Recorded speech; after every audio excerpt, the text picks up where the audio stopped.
I'm going to want you to take some notes today because today's portrait is going to be frustrating. But first, thanks for following my YouTube channel. I hope it has been helpful.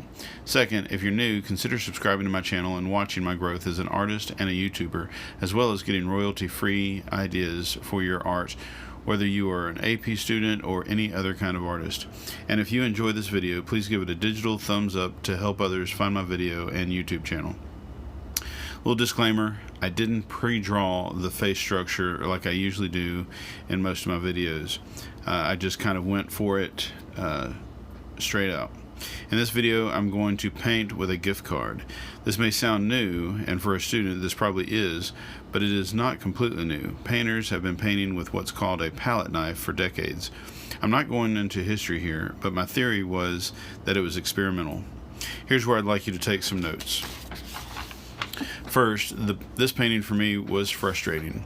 I don't usually paint with a palette knife or a gift card very often, if at all, at least not for 90% of the painting. So point one is, if the method is not frustrating, then it's not challenging. And if it's not challenging, you're not growing and you're probably not doing anything new. Now, this may not be applicable if you started a new method. If you started a new method, were challenged, and have gotten good at it, that means you have grown from that challenge, past tense.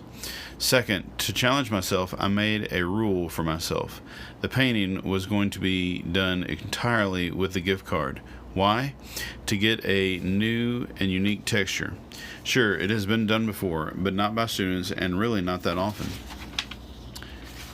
Third, a point that all artists know and young artists are learning: the brain fills in the visual gaps. Your painting doesn't have to be 100% realistic for the point to reach your viewer. For example, in this painting, details were difficult to achieve, yet when you look at it, you know it's a face. If I was better at this technique, some would even recognize the person if they knew the person. Your brain recognizes faces. For example, even when a face is not intended to be there, your brain says, hey, look, those clouds look like a face. Or that configuration of knobs and levers and spouts on that machine look like a robot face. The point is, you don't have to be perfect to draw well, especially when the AP readers don't know who you were painting in the first place. And my fourth point is, I cheated. I made the rule and I broke the rule. I stuck it out as long as I could, but in order to correct some big issues in this portrait, I bailed on my initial rule and started using brushes.